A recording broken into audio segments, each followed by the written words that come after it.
Hello. Est-ce que vous m'entendez? Hello, my name is Awal Hussein, and I am a second year PhD student. The research event and update day, and it's an opportunity for us, I mean PhD students, to present the progress of our PhD research. my topic Topic is about detection and defense of cyber physical attack, and my thesis is supervised by Marco River and Hélène Lebouder.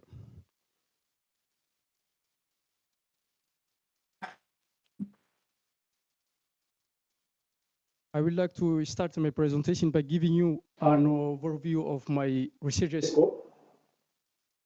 My subject is related to two research files, and including anomaly and intrusion detection of ICS and SiteNL. And the primary objective of my thesis is to establish an anomaly and intrusion detection approach for industrial control system. And to do so, we use side channel parameters such as sound, electromagnetic, and I have a submitted survey right now. And then in the other hand, I use it side channel to anticipate potential vulnerability to lightweight cryptography. And in this context, we NIST launched a competition to standardize lightweight cryptography algorithm. And during my internship, I worked on plain side channel on the LFSR, and include Elephant is a lightweight crypto and algorithm. And I have a accepted paper. For more detail, don't hesitate to ask me this paper. And the presentation of my the plan of my presentation is as follows.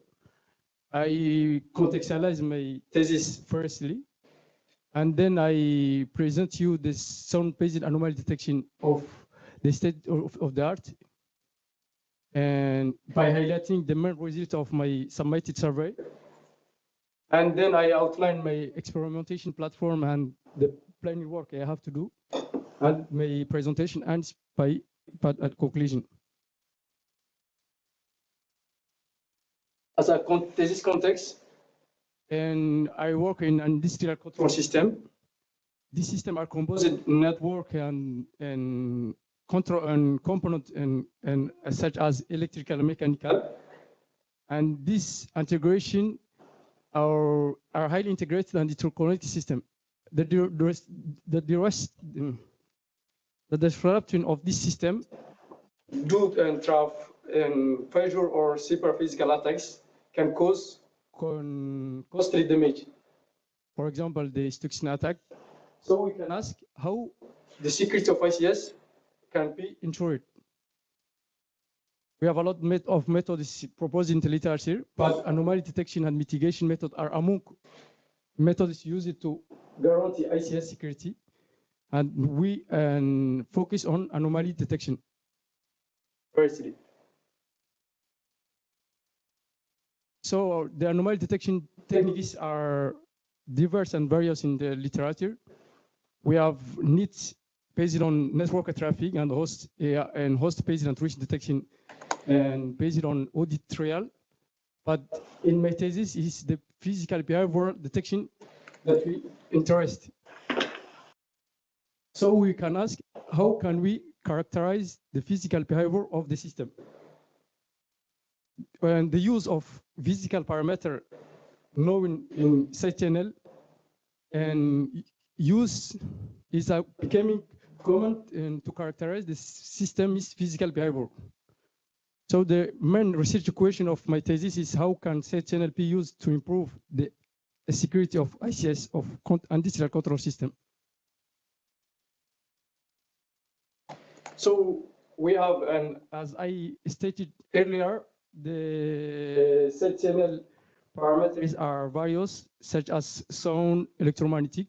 Firstly, we focus in sound. We use sound as first parameter. So by definition, SAD is sound-based anomaly detection, is a task consisting to detect whether the sound of a target machine is normal or abnormal. As you can see in the figure, the SARD method comprises 3 steps. The first step is sound preprocessing. During the sound preprocessing, we discretize the signal and we convert non-stationary signal to quasi-stationary signal, and with the use of windowing function. Then at the second step is the future extraction. By definition, future extraction efficiently describes the entire audio by reducing its size. And the extracted future finally is used as input to the classifier or detection approach to distinguish the normal signal sound from the abnormal signal.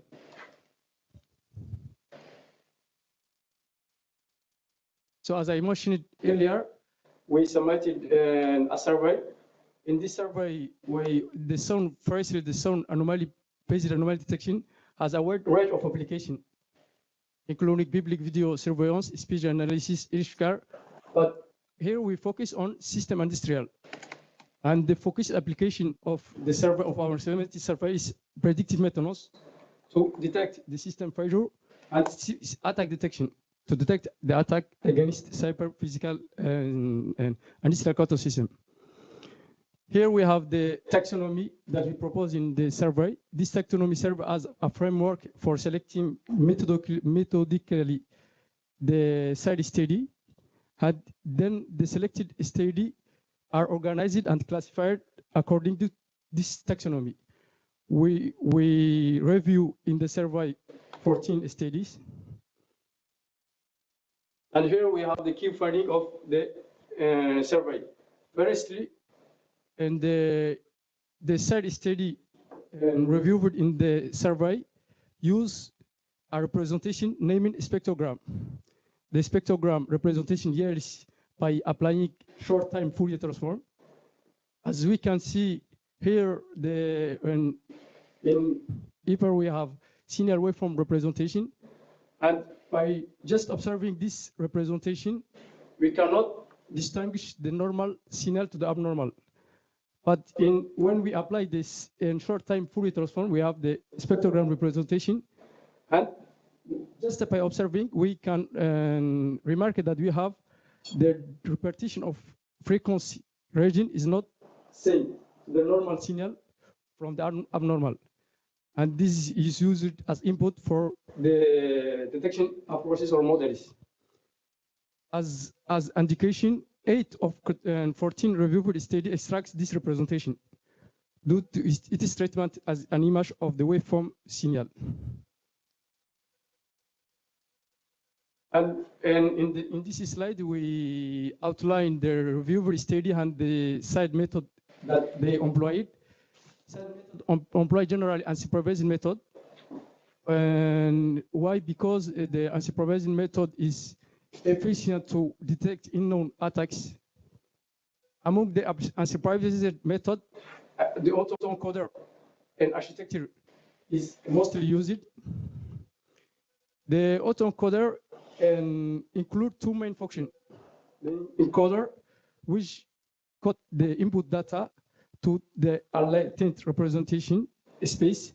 Here we have the compressed representation, and the decoder which decode the compressed data back to the original input. And normally, error occurs during the reconstruction, and this error is used for anomaly detection, and the anomaly signal is difficult to reconstruct. And the autoencoder identify as anomaly the signal who have a high reconstruction error.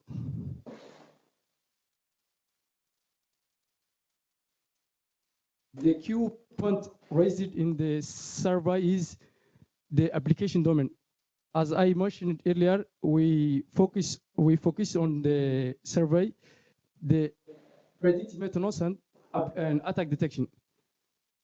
But 12 of the 14 reviewers said study detect system failure and have predictive methods as application domain. means they detect only the system failure, but not attack. As far as we know, non-steady have used SON as raw data to detect ICS attack. But we added in the survey that some recent study extracts the same SON future from sensor data. This figure illustrates the difference, the main difference of predictive maintenance and attack detection. We can see that predictive maintenance use generally the SON data, and and attack detection use sensor data or actuator data. The point thing is, we said we explore the relevance of correlating SON and electromagnetic data to establish an anomaly and intrusion detection.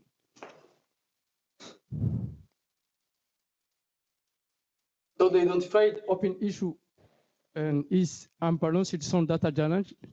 This is a challenge common in the community.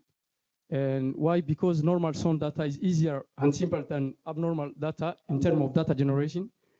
Because in the real world, anomalies events occur rarely. And the second open issue is the real world application. Why? Because the proposed side method are performed and validated with a public or private and simulated data set. These data sets are not representative of real industrial system functioning continuously. And the question is how to improve the proposed side method to real world application.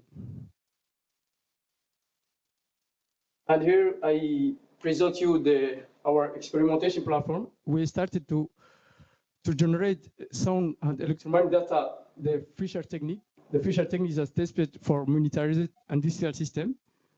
We have created all the script to automatically record the SON and the SON data, but unfortunately, we encountered unanticipated issue, and as sensor failure. It is why we opted to move this new experimentation platform. Here we plan to generate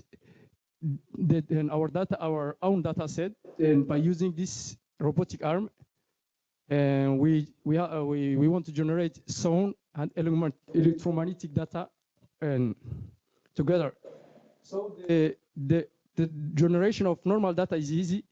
We want to capture the SON and electromagnetic of many complex cycles, and for the generation of that abnormal data, we define scenario attacks to generate some abnormal data, and if needed, we use data augmentation as GAN to have a lot of abnormal samples. And the objective is to establish new detection approach by using two data sources, including the SON and electromagnetic. Firstly, we propose and extract efficient and optimized future from the SON and electromagnetic data by using, for example, the spectrogram and mentioned earlier. And we want to employ unsupervised method to detect unknown attack and evaluate models with appropriate metrics. And we want to improve the approach for real-time detection to close our proposed detection approach to a real-world application. And we take account the aforementioned identified issue. In conclusion, we submitted a survey, as I said earlier, and we are going to generate SON and electromagnetic data, and we are exploring the correlation of SON and electromagnetic data to develop a detection approach discriminating the failure from attacks, and we want to improve approach for real-time detection. Thank you for your attention, and I can answer the question in French.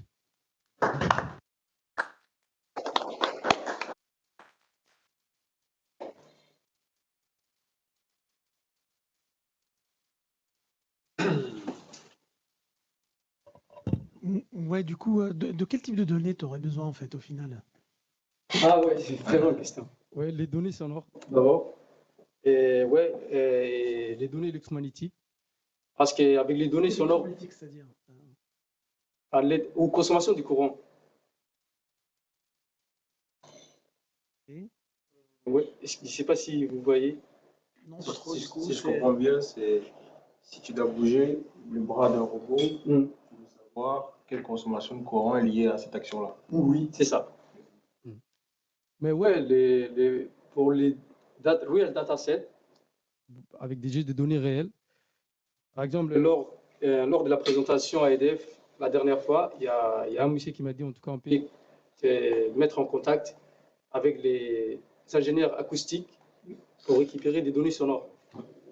Mais Et là, la question, avec les données sonores, on peut simplement détecter, mais ouais, c'est un cas d'usage très pertinent, mais on détecte simplement les failles, les défaillances des systèmes, c'est-à-dire les pannes. En se basant sur les bruits des machines, à partir de là, on peut dire telle machine est en panne par rapport à l'autre et tout. Mais nous, ce qui nous intéresse dans ma thèse, c'est de discriminer ou bien de dire oui, c'est une panne ou c'est une attaque. Mais simplement en utilisant quels sons, on ne peut pas détecter les attaques. Mais c'est pour ça qu'on a envie de corréler avec une autre source de données pour discriminer par la suite si c'est une attaque ou si c'est une panne. Donc, du coup, en type de données, il te faut. Ok. Les sons et la consommation du courant. Que moi, ce qui m'intéresse, C'est pas les trafics réseau, mais c'est purement physique. C'est que les appareils physiques, les capteurs, les grandes machines, les actionnaires. C'est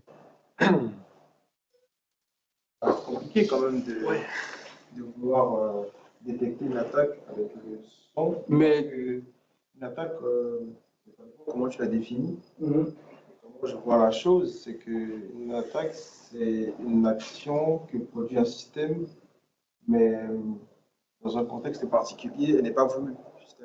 Donc, tu pourras détecter en fait le son du mouvement du bras, qui sera le son normal, parce que l'action se déroule d'une manière normale, mais comment tu sais que c'est une attaque? Mais dans un premier temps, c'est à toi de définir d'abord, apprendre ton modèle, en tout cas les éventuels types d'attaques existantes, qui définit au préalable des scénarios d'attaque proches des attaques réalistes. Ouais, à l'aide des, par exemple, il y a Sweet Dataset, Secure Water. Et là, on récupère que les données des capteurs. À partir des données des capteurs, les données des capteurs, ils capturent La pression, les niveaux d'eau des réservoirs. Et à partir de là, c'est que les données des capteurs, à partir de là, on arrive à détecter les éventuelles attaques. Et Secure Water Treatment, ils ont défini au préalable 16 types d'attaques. Et c'est purement physique aussi. Et là, ouais, c'est à toi de définir les attaques. Mais après, la généralisation va venir après Pour dire comment détecter tout type d'attaque inconnue par les modèles. Parce qu'il y a une autre question aussi, c'est comment tu discrimines l'attaque de la différence du matériel. C'est-à-dire les pannes et tout. Oui, ça, l'appareil électronique même vieillit. Il y a des défauts en fait avec le temps qui s'accumulent. Comment je pense que ça reste une open question. Comment tu discrimines ça? Là, j'ai une idée en tête. J'ai commencé à implémenter aussi. C'est d'utiliser à la fois les méthodes supervisées et les méthodes non supervisées pour, lors de l'entraînement, entraîner les modèles avec les scénarios d'attaque qui sont définis au préalable, même les pannes, en prenant en compte en tout cas quelques pannes qui peuvent survenir au matériel. Et là, si toutefois il y a une classe nouvelle lors des tests, considéré comme un truc nouveau, je ne sais pas si tu vois. Si vous voyez plutôt. Mais ouais, ça, c'est une question ouverte. Et là, j'ai réfléchi en tout cas pour faire la discrimination. Et peut-être lié à ça, donc si tu dis que tu veux être indépendant de la détection des anomalies traditionnelles, donc avec prendre les données des réseaux, donc tu veux être indépendant de ça. Donc quel taux de détection est-ce que tu expectes? est-ce que tu expectes un taux de détection qui est similaire ou qui est beaucoup inférieur ou qui est meilleur? Oh, j'ai pas compris. Donc, le detection rate, Le detection, ok. tu as l'anomalie détection qui est classique avec des données des réseaux, tu sais ce qui est fait, ok. Attaque. Et maintenant, tu dis que tu veux pas regarder ça, mais tu veux regarder le son et le courant. Ok. Et très lié aux questions de Marco, what detection rate do you expect? A better one or a worse one than with classical anomaly detection? Là, c'est à C'est à voir avec après l'expérimentation, mais ouais, la détection, c'est dans un premier temps, essayer de voir si on peut arriver à détecter les éventuelles attaques sans avoir besoin des trafics réseau. Là, c'est bien, mais sinon c'est à rajouter. il faut Et la transférabilité des modèles. Est-ce que tu as déjà pensé dans cette direction? moi la transférabilité des modèles, c'est pas quelque chose, en tout cas pour l'instant, qui m'intéresse. C'est d'abord d'avoir un modèle efficace et optimisé.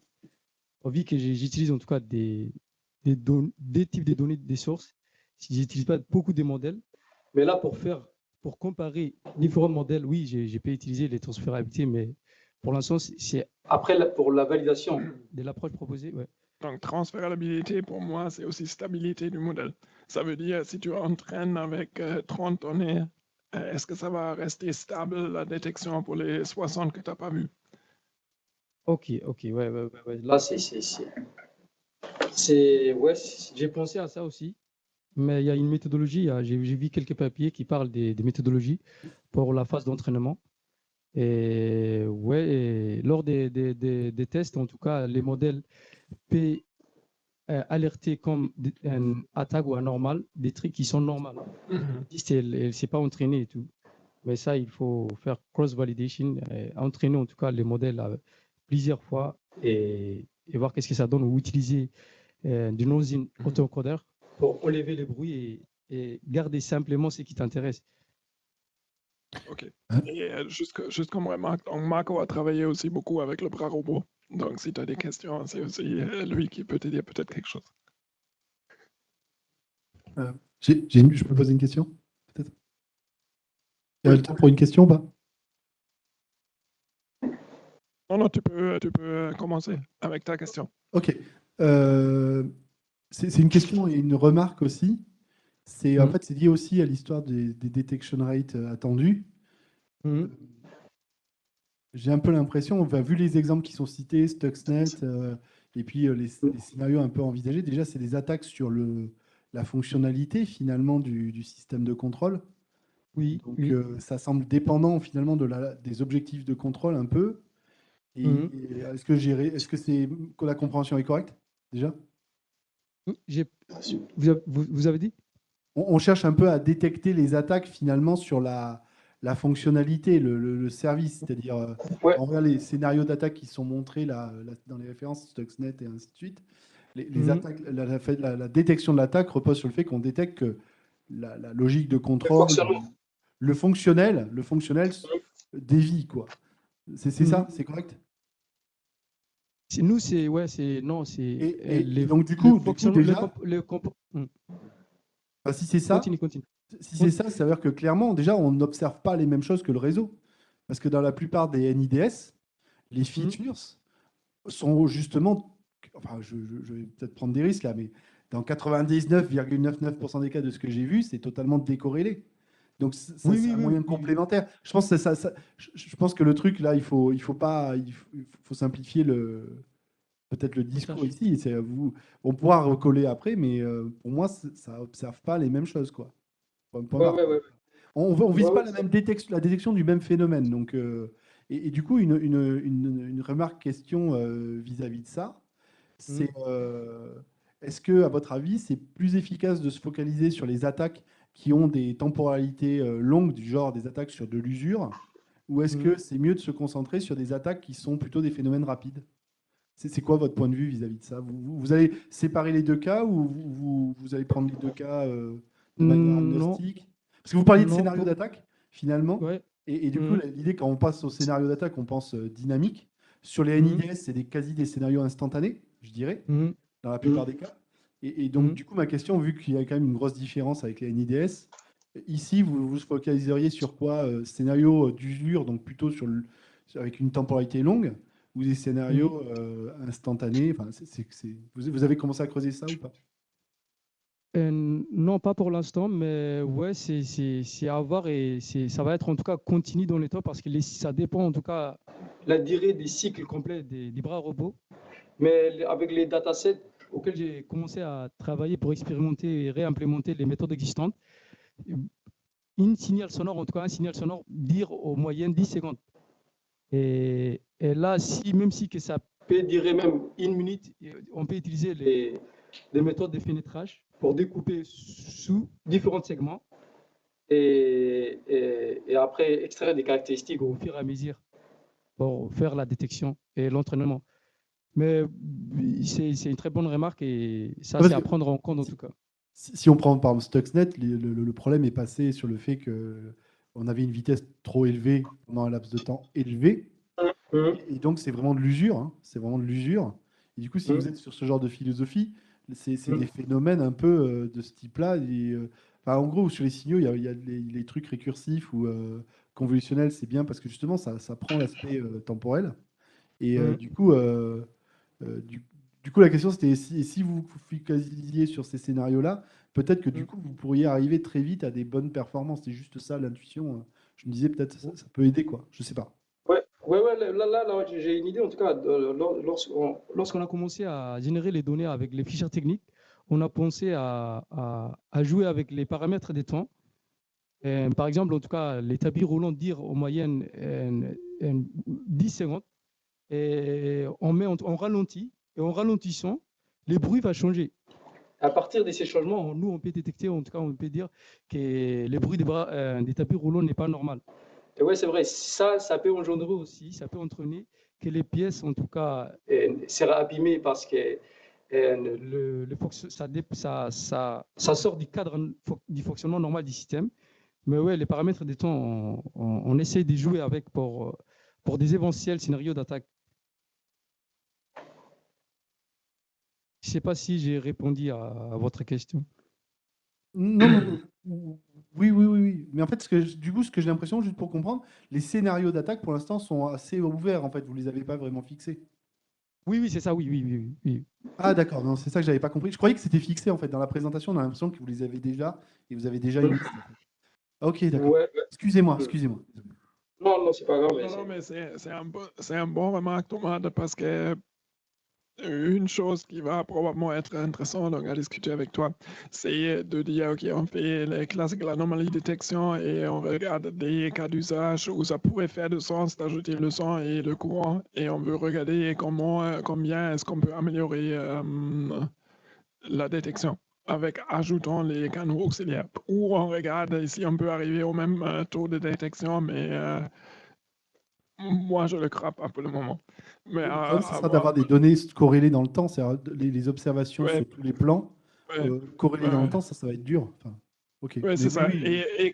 Et comme ça, si vous avez déjà identifié les cas d'usage qui pourraient être intéressants pour ce que j'ai juste dit, on sera super heureux de le discuter avec vous. C'est- c'est- OK, c'est- ouais. C'était juste une super. présentation que j'avais vue justement sur les détections sur les signaux de Ouais, son. Et en fait, ils ouais, jouaient sur l'aspect des scénarios d'attaque qu'ils identifiaient. C'était des attaques sur la durée, des phénomènes sur la durée, des activités sur la ouais, durée. C'est juste pour ça que je disais ça. C'est tout. ouais, Je n'ai pas commencé ouais, à regarder particulièrement. oui. Il faudra que, enfin, pareil, enfin, il y aura peut-être un jeu de données auquel je pense, Mm. qui n'existe pas, mais qu'il faudra falloir le créer, du coup, dans lequel on a des grandeurs physiques, effectivement, il y a un peu de bruit. Donc, du coup, je pense que ça vaut le coup de creuser ça. Oui, ça Merci. c'est super. N'hésite pas. Ok. Super. Merci beaucoup, Valérie.